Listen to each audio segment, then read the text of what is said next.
من مژگانم و امروز با یه بسته‌بندی در خدمتتونم. شکلات. این شکلات رو دوست من از هلند آورده بود. محصولی نیستش که روتین توی فروشگاه‌های انگلیس پیدا شه، ولی به عنوان کسی که مخاطب این بسته‌بندی بود، اینو دوست داشتم باتون به اشتراک بذارم. بریم برای بررسیش. خب امروز اومدیم با یه بسته‌بندی شکلات. این شکلات از هلند اومده، اسمش هم روش نوشته هلند، گرچه برندش فکر میکنم دروشته خونده بشه تو زبان آلمانی. این چاپ 4 رنگ هستش.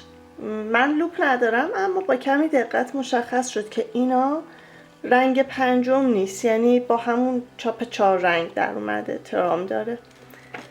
و این هم محصول که دقیقاً عین همین بود، به همین خوشگلی و جذابی، تر و تمیز.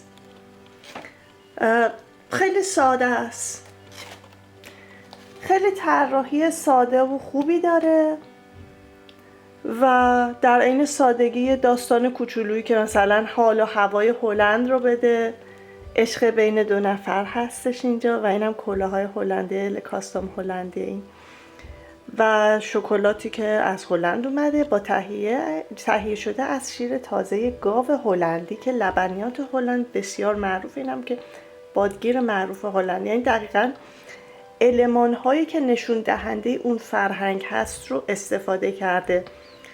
گاو معرف لبنیات خوب هلند و البته محصولی که دخیل هست درونش بادگیرهای هلندی، ساختمانهای باریک نسبتاً و لباس هلندی و گل لاله.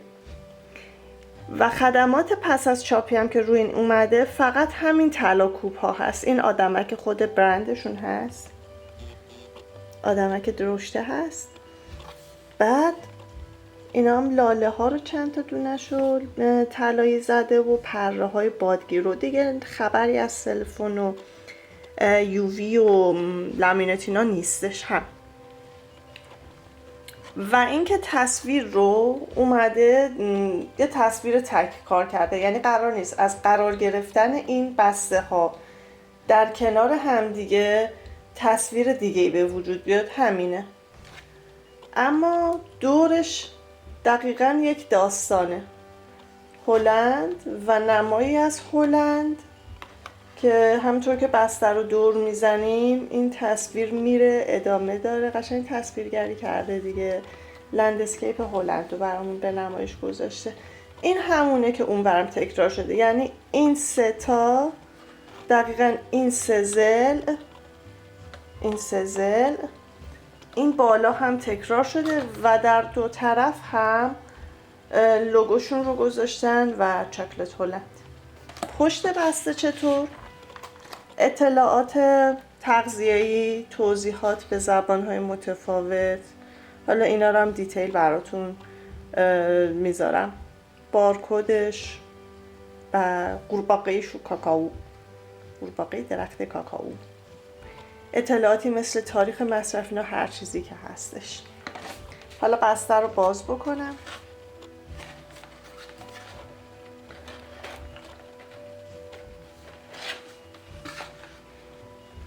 بسته رو که باز بکنیم اولین منظره که میبینیم این هستش که گارانتی رو نوشته.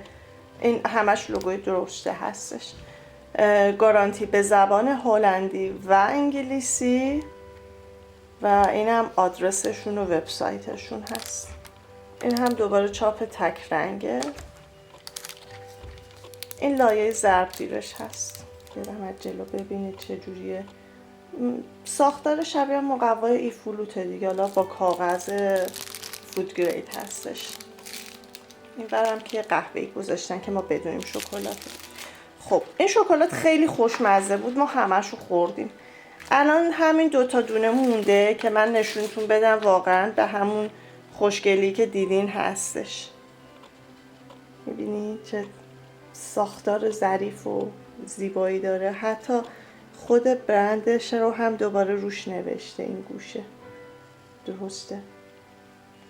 نه پشتش صاف و صیقلی بوده، توی جابجایی های متمادی خورده خش برداشت، اگر واقعا صاف و صیقلی خیلی خوشگل بود، خیلی هم خوشمزه بود. جاتون خالی. این هم که تریش که داخل قرار میگیره. اینا رو میبینیم، اینو دقیقا جور طراحی کردن که زیر این برش ها لاک میشه دیگه، این تری تکون نمیخوره، این فیکسه. و اینکه خود این فاصله کمک میکنه که این سینی از بدن فاصله بگیره. میبینید یه فشار اینجوری هم که بدین به بدن شکلات هیچ آسیبی نمیرسه. این فاصله هایی که گذاشته، چه اینی که روی در گذاشته بود، چه فاصله هایی که از کنار تنظیم کردن و چه اون گپی که افتاده اون زیر، حالا با این پولکی ها با کفش یه فاصله میده، کمک میکنه که محصول توی جابجایی ها ضربه نبینه، به همون کیفیتی که تولید شده با همون سر و شکل منظم مرتب برسه به دست مصرف کننده. حالا اینو در بیارم.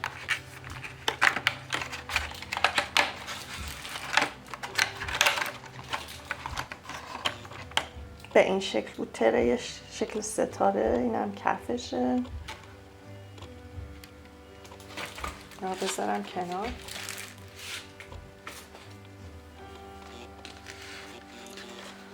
خب حالا خود مقوا، من از این گستردش رو براتون میذارم ببینید که قفلش چجوریه. یعنی قفل که نداری، همش لبه چسب خوره، درش قفل نمیشه. کات و چسب 1 2 3 4 5 دقیقاً 8 تا لبه چسب خور داره. و بدنه هم اینایی که اینجا هستش، اینا خب برای نگه داشتن اون تری بوده، هیچ ارتباطی با ساختار بسته بندی نداره. و دوباره تو کفی هم همون ساختار استفاده شده، یعنی با 8 لبه چسب خور بسته رو نگه داشتن.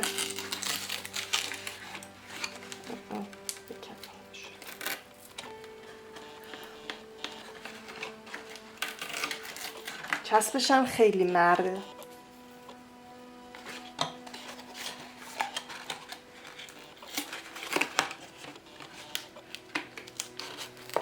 حالا این یه دونش رو فعلا براتون بذارم. اینجوریه، سفید رو سفیدم هست، خیلی دیده نمیشه. اینجا مقوای ما سفیده، زمینه منم سفیده، یکم سخت میکنه دیدن کارو، برای همین من حتما گستردش رو میذارم که بتونید ببینید. تو این زاویه یکم کمک میکنه که رفلکسیونی بتونید تفکیک داشته باشید. خب این هم بسته ما. گسترده هاشو انتهای ویدیو براتون میذارم که بتونید نگاه بکنید. اگر که سوالی داشتین، نظری دارید یا نکته به ذهنتون میرسه، حتما توی کامنت برام بنویسید. کمک میکنه که محتوای بهتری تولید بکنم. مرسی.